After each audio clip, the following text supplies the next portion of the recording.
കേരളത്തിൻ്റെ 18ാമത് രാജ്യാന്തര ഡോക്യുമെൻ്ററി ഹ്രസ്വചിത്രമേള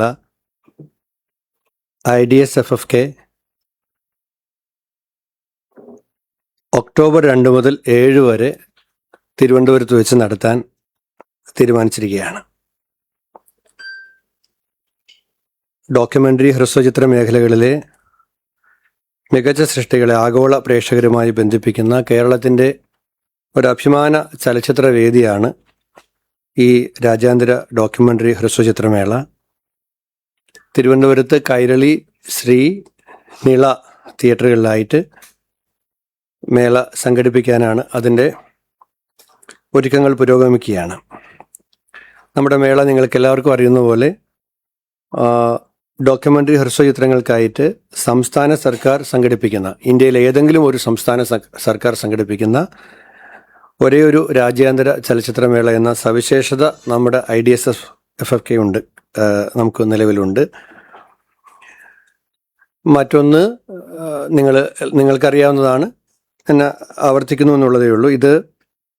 ഈ മേളയിൽ പുരസ്കാരം നേടുന്ന ഡോക്യുമെൻ്ററി ചിത്രങ്ങൾക്ക് അക്കാദമി അവാർഡുകളുടെ ഓസ്കർ മത്സരത്തിലേക്ക് നേരിട്ട് പരിഗണിക്കുന്നു എന്നുള്ള സവിശേഷത ഉള്ളതുകൊണ്ട് ലോകമെമ്പാടുമുള്ള ചലച്ചിത്ര പ്രേക്ഷകരുടെ ശ്രദ്ധ ആകർഷിക്കുന്ന ഒരു വേദി കൂടിയാണ് കേരളത്തിൻ്റെ രാജ്യാന്തര ഡോക്യുമെൻ്ററി ഹ്രസ്വചിത്രമേള. ഈ വർഷത്തെ മേളയിലേക്ക് ഇതിനകം 1741 എൻട്രികളാണ് ലഭിച്ചിട്ടുള്ളത്. 1741 എൻട്രികൾ ലഭിച്ചിട്ടുണ്ട്.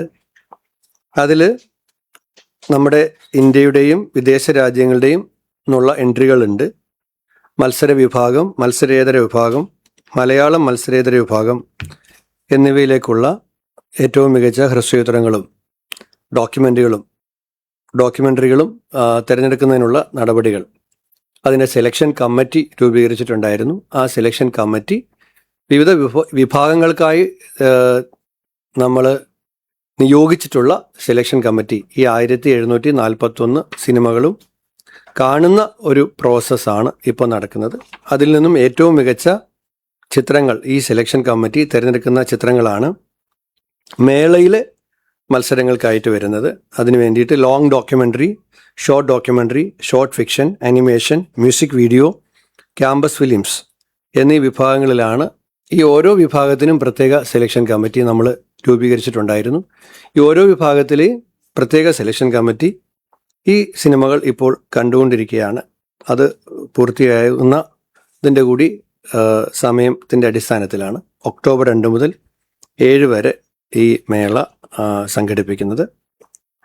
അതിലേക്ക് നിങ്ങളുടെ എല്ലാവരുടെയും ആത്മാർത്ഥമായ പിന്തുണയും സഹായവും സംസ്ഥാന ഗവൺമെൻറ്റിന് വേണ്ടിയിട്ട് അഭ്യർത്ഥിക്കുകയാണ്.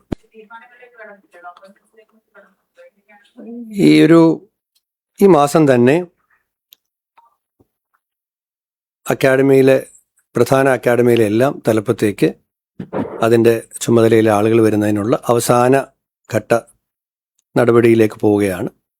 IFFK പക്ഷേ അതിൻ്റെ പേരിൽ, അക്കാഡമിയുടെ നിയമനങ്ങളുടെ പേരിൽ IFFKയുടെ പ്രവർത്തനങ്ങളെ ഒന്നും ബാധിക്കാതിരിക്കാൻ വേണ്ടിയിട്ട് ഓഗസ്റ്റ് 1 IFFKയുമായി ബന്ധപ്പെട്ട എൻട്രികൾ ക്ഷണിക്കുന്നതിനുള്ള വിജ്ഞാപനം പുറപ്പെടുവിക്കാൻ തീരുമാനിച്ചിട്ടുണ്ട്. ഓഗസ്റ്റ് 1 സിനിമകൾ ക്ഷണിക്കുന്നതിനുള്ള വിജ്ഞാപനം ഓഗസ്റ്റ് 1 നമ്മൾ പുറത്തിറക്കും. ഡിസംബർ, എല്ലാവർക്കും അറിയുന്നത് പോലെയുള്ള ഡിസംബർ മാസം ആദ്യം തന്നെ തിരുവനന്തപുരത്ത് തന്നെ, ആ കൺഫ്യൂഷനും കൂടെ ഞാൻ ഒരിക്കൽ കൂടി അവസാനിപ്പിക്കുകയാണ്. തിരുവനന്തപുരത്ത് തന്നെ കേരളത്തിൻ്റെ അന്താരാഷ്ട്ര ചലച്ചിത്രമേള നടക്കും.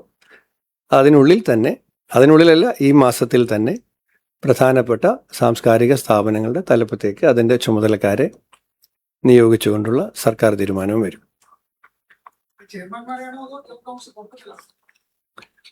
അത് പ്രവർത്തിക്കാൻ ആവശ്യമായ സംവിധാനങ്ങൾ ജനറൽ കൗൺസിലും എക്സിക്യൂട്ടീവും ഒക്കെ ആയിട്ട് തന്നെ വരും. എങ്കിൽ മാത്രമേ അത് പൂർണ്ണമായും പ്രവർത്തിക്കാൻ കഴിയുള്ളൂ. എല്ലാം വരും, ജനറൽ കൗൺസിലും എക്സിക്യൂട്ടീവും എല്ലാം വരും.